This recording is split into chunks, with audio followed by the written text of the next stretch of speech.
Let me guess, you see discipline as a struggle and believe that it means living a David Goggins lifestyle. Well, they've lied to you. These beliefs are actually the reason why you keep on failing and you keep on being inconsistent. But don't worry, because you're not the only one. Studies from the University of Scranton show that 92% of people that create New Year's resolutions end up not achieving them by the end of the year. But you don't have to worry about being a part of the 92%, because by the end of this video, I'm going to show you why those beliefs are holding you back and how to make discipline so easy that it will be hard to be inconsistent. It doesn't matter if you think you are lazy or if you think that your goals are just way too hard to accomplish. This works for literally anybody. I know, because I used to be the lazy guy who spent a lot of hours on Call of Duty and scrolling mindlessly on social media, and I had no sort of discipline. But after doing this, I've been able to be disciplined in all important areas of my life. You've heard of all the usual advice, like waking up extremely early and doing other extremely hard things even when you don't feel like it. The problem with those is that they rarely ever last long term. Those are forced discipline techniques, and they rely a lot on willpower, which, as we all know, we have a finite amount. There are people out there right now who are trying out extreme discipline techniques who are gonna give up by the time it's March. To be honest, they probably already gave up right now. They're missing a key principle that I'm gonna show you in this video, that is a better, more simpler way to stay disciplined while not relying solely on willpower that will actually stick over time. Most people think that discipline means living a David Goggins lifestyle. You think that discipline means waking up at 4 a.m, going for a jog for 3 miles, and then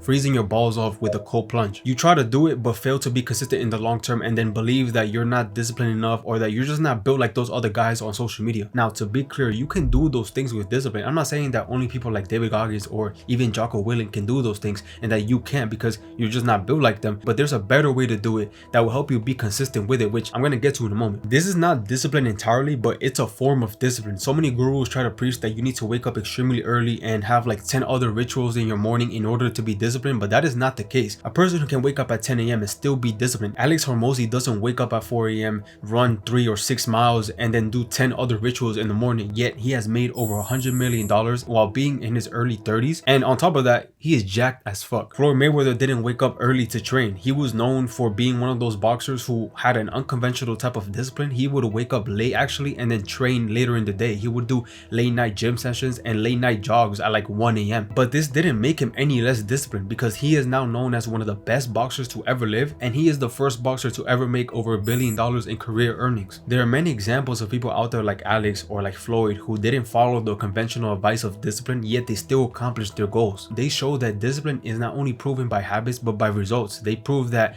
as long as the actions that you take, regardless of the time that you take them, are aligned with your goals and they end up accomplishing your goals, then you are disciplined. Now, don't get it twisted. I'm not saying that you shouldn't wake up early. I know some of you guys are watching up until this point. You're probably thinking, well, Brian's telling me to wake up late. No, I'm not saying that. Most high achievers actually wake up early in the morning, but they don't do it because they're told that that's what discipline is about. They mostly do it because they feel good getting things done early in the morning. It all depends on whether you're an early morning riser or you are a night owl. Morning risers or night owls can still get the same amount of work done and can still accomplish their goals. Now, there are many definitions of self-discipline. There's one definition that is really famously known because it was said by Mike Tyson, who during this time was like the scariest man alive. Like nobody wanted to mess with him. And his definition of self-discipline is doing what you hate to do but doing it like you love it. But that definition is kind of vague and needs more context, because to be honest, you could be working a job that you just absolutely hate, and if you apply that definition to that job, then that just means that you're gonna continue to work that job but then act like you love it, when in reality it's just making you miserable. So here's a simple one that is more easier to understand. Discipline is making sure that your actions are consistently aligned with your goals and vision, even when your thoughts, feelings, or circumstances try to pull you off track. It's very simple. If you have a goal and your actions are consistently aligned with that goal despite having conflicting thoughts and feelings, you are being disciplined. If you accomplish your goals, then you are disciplined, because it does take discipline to accomplish your goals, because in your path towards accomplishing your goals,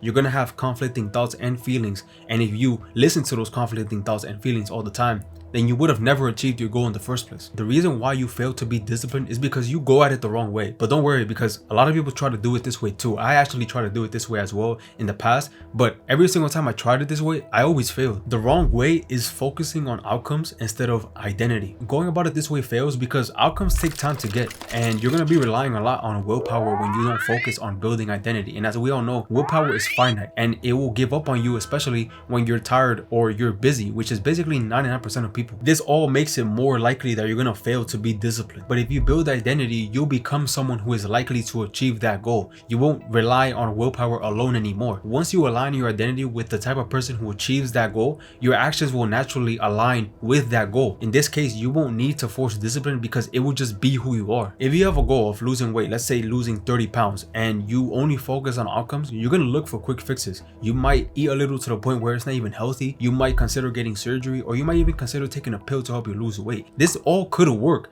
but you're not becoming the type of person who loses weight. The best way to go about it is to consciously form an identity. I'm the type of person who prioritizes fitness. I am the type of person who makes healthier choices. Once you form that identity, you won't need to force yourself to work out. You won't need to force yourself to eat healthier, and you won't even need to force yourself to drink your water. You also won't need to rely on motivation to stay consistent, and you won't feel like every decision that you make is a battle of willpower. Okay, enough talking. You're probably already tired of hearing me talk. Now let's get to the actionable part. I'm gonna show you how to make discipline so easy, it's gonna be hard to be inconsistent.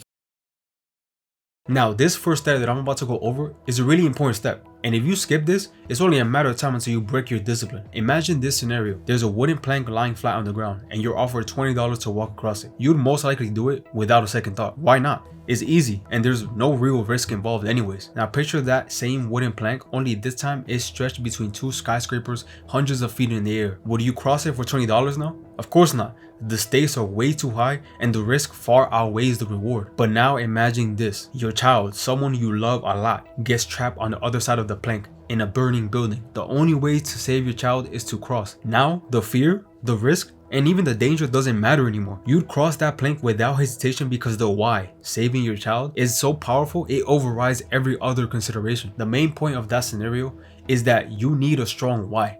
It is literally the foundation of everything. If you skip this step but do the rest, it will be like building a house with no foundation. It's only a matter of time until it crumbles. It's the emotional reason why you're working towards your goals. It's not only about what you want, but why you want it. And the stronger and more personal your why, the easier it will be to stay disciplined. It gives every action you take meaning. It gives it purpose. Without a strong reason behind what you're doing, every task will feel not only optional, but it will feel like a chore. Without a strong why, you won't have any desire to discipline yourself. So think long and harder with this one. Pause. Sit with your journal and write the reasons why you want to discipline yourself. Ask yourself, why do I want to be disciplined with this goal? And then continue to go deeper until you get to a deep reason why you want to do it. And make sure that it's emotionally charged as well. Think about how achieving the goals will not only change your life, but also impact those around you who you love and care about. If your goal is to get in shape, your why could be to look better. Obviously, every single person wants to look better. But is it emotionally charging? Does it hit you emotionally? What if your why instead is to make sure that a girl never rejects you again because of your weight?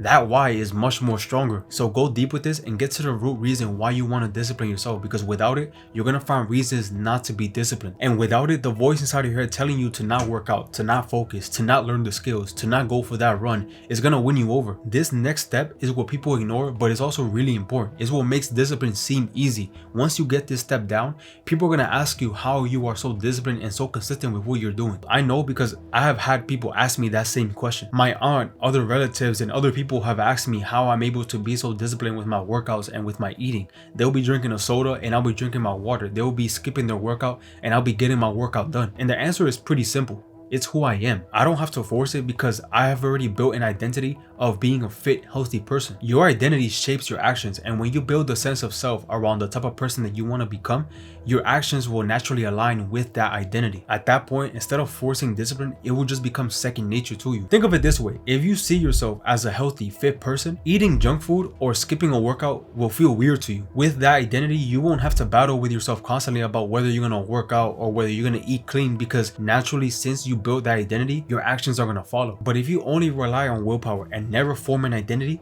you're going to be constantly battling yourself every single day with every decision. You're going to be using a lot of willpower about whether you're going to work out today or not. You're going to be using a lot of willpower about whether you should skip that pizza or just fall to it this one time. Every decision basically will become a struggle to you. That's why so many people burn out, because they're constantly going against who they think they are. Don't use willpower as your strategy. Instead, focus on forming a new identity. Focus on who you want to become instead of the outcome that you want. This is how you're going to make discipline second nature. First, decide who you want to be. Ask yourself, what kind of person would achieve my goal? Write down their habits, their mindset, and their priorities on a daily basis. What does that person do? Then, after that, start small. Unless you know yourself extremely well and you know that if you go hard in the beginning, you'll still be disciplined, then go for it. But if you know yourself and you know that you struggle a lot with discipline, then don't go too hard in the beginning. Instead, take small steps towards building that new identity. When I wanted to start waking up early, this is exactly what I did. If you guys have been watching my videos for a while, you guys know that I used to wake up extremely late. I'm talking about like 12 p.m., 1 p.m. every single day. And one day I decided that I just wanted to start waking up early, especially because it feels good to wake up early and get things done early in the morning. But I knew that I would struggle with it because I struggled a lot with discipline. So instead of going hard and waking up at 12 p.m. one day and then the next day waking up at 6 a.m., instead I started small. So every week I would wake up 15 to 30 minutes earlier. So I started waking up at 11:30. And then next thing you know, next week I started waking up at 11.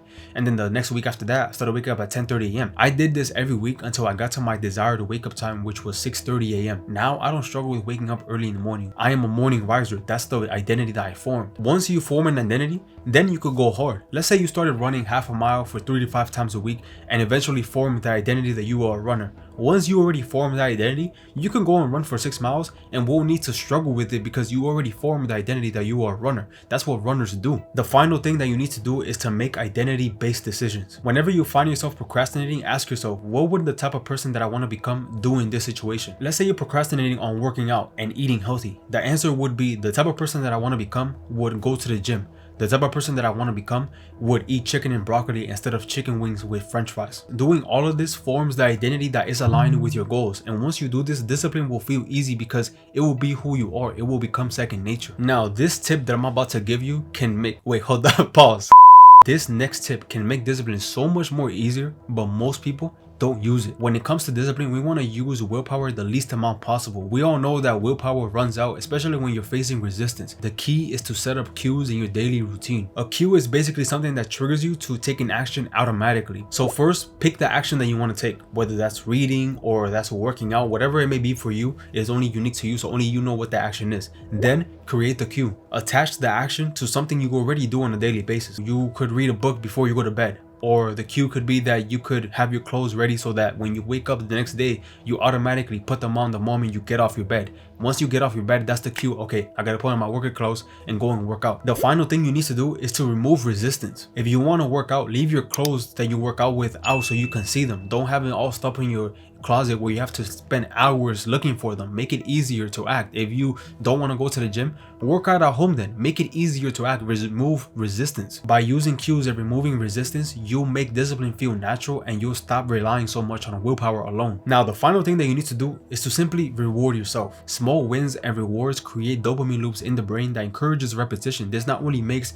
discipline more rewarding instead of draining, but it also encourages you to be disciplined again. You gotta understand that us humans do more of the things that we're rewarded for. Think about when you were a little kid and you did something good, you got rewarded for it. Think about when you're training a dog and you tell them sit and then you give them a treat. That is a way to train them so that next time when you tell them sit, they're more likely to sit because they expect a reward afterwards. So pick a small reward after a day of discipline. But here's one thing, do not pick a reward that's gonna ruin the progress that you made throughout the day. If you worked out and ate healthy, a bad reward would be eating a donut later in the night or eating a pizza. The good reward would be reading an interesting fiction novel that you want to read, or playing one of your favorite video games for a while, or going out with friends, or watching a movie. Another way that you could reward yourself is to check off the list of tasks that you did throughout the day. This is gonna give you a mini dopamine spike in your brain and you're gonna consider it a win. And I created the daily levers, which helps you do exactly that. It's not only a simple effective system to be more productive, but you also check off your wins for the day, giving you a small reward and a dopamine spike, making you feel good. And it does more than that too, like getting rid of the stress of unorganized tasks and making progress towards your goals. So if you want to get the daily levers that will help you do that and much more that I have inside,